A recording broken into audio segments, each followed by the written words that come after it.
Serikali ya Mapinduzi ya Zanzibar imeeleza kuwa ujenzi wa ofisi za masheha umepewa kipaumbele katika bajeti ya mwaka wa fedha 2026-2027, hatua inayolenga kuimarisha mazingira ya kazi na kuongeza ufanisi wa utoaji wa huduma kwa wananchi katika ngazi za shehia.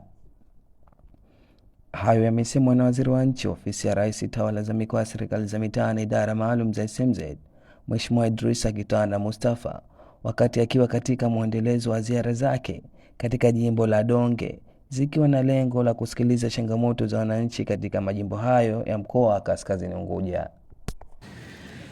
Nataka niwahakikishie kwamba mwarobaini wa ujenzi wa ofisi za masheha umeshakaa vizuri. Bajeti yetu ya mwaka huu tuliomaliza juzi, tayari mpango wa kujenga ofisi za masheha kwenye shehia 388 Unguja na Pemba tayari. Na najua watu wanaweza wakajiuliza kama Donge huko rahisi kupata eneo. Kule mjini tumeshatoa njia mbadala kwa shehia ambayo ni ugumu kupata eneo, wanunue boma, tutalipa serikali, tuifanye hiyo ofisi tuijenge. Kwa hiyo suala la ofisi za shehia, masheha sasa mjiandae, mpo hapa. Mizimu yenu mtahamishia ofisini. Tunataka tuone masheha wote wanafanya kazi sehemu ambayo wanakwenda ofisini kama tunavyokwenda sisi. Kwa sababu hoja ilikuwa inakuja kweli, unakuta sheha mtu anafanya kazi ofisini mwake ndani. Sasa wakati mwingine kijumba chenye maskini cha kimaskini, lakini tushamtuka usheha, hana stara, anataka kufanya kitu, mama anatoka jikoni na ofisi iko hapo. Kwa hiyo tumeona sasa kuna njia hiyo uliyosema kijana, nataka tuwatoshe kwa bajeti yetu ya mwaka huu 26-27 inaenda amani, utulivu na maendeleo katika maeneo yao, kwani nidhamu ya jamii ni msingi muhimu katika maendeleo endelevu.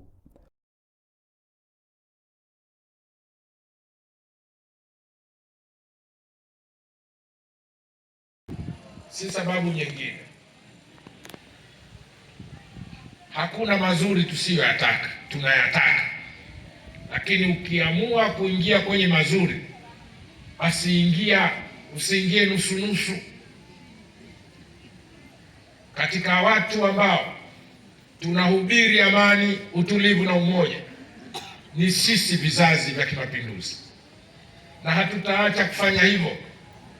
Nchi itabaki kuwa na amani, itabaki na utulivu, lakini lazima iwe na nidhamu. Sasa tunapoonekana tunasimamia nidhamu, wakati mwingine huko ndio inaonekana wakali, watoto hawa hafidhina, hawataki mabadiliko. Tunayataka. Lakini ujue, unaingia kwenye nchi hii, unataka kufanya kazi kwenye nchi ya Kimapinduzi, lazima uwe na hushuu na tadabbur.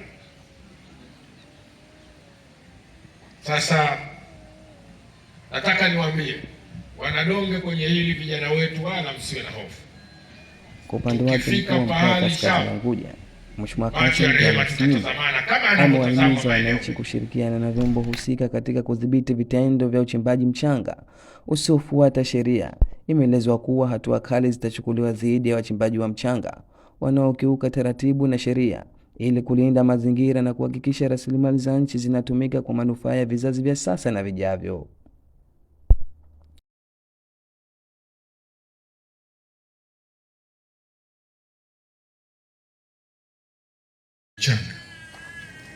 Mchanga si hapo tu, ndugu yangu yule dadangu aliyosema,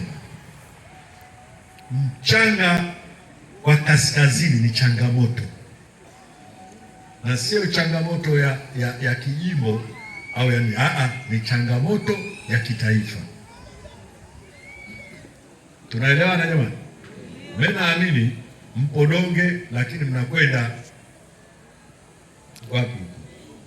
Bumbwini, Zingwe, mnakwenda sehemu nyingi tu. Changamoto ya mchanga tulibidi watu tukae kitako tuangalie jinsi gani tutaimaliza, kwa sababu serikali kama serikali haiwezi kushindwa, si ndio jamani? Changamoto hiyo tayari, na operation ya kawaida moja imeshaanza. Juzi tu serikali imeshatuma wakuu wa vikosi vya ulinzi vya idara maalum yake, Mheshimiwa Waziri, watu wake wametumwa, nimekaa nao. Hakuna atakayekuwa salama atauchimba mchanga. Kuna watu wanafika stage nawaona, wanasema tunaishi hata magari yanayotoa namba. Unafikiri ndio ustaarabu ule, kwamba hata likimgonga mtu zisieleweke gari gani? Tunawapa shida wasili yetu. Hayo yote yataisha, tumejiandaa. Hili liko kwenye taifa kabisa. Mheshimiwa Waziri anajua lipo kazini hivi sasa hivi, sio kwamba tutasili. Tunapanga operation na hiyo operation itakaa sawa.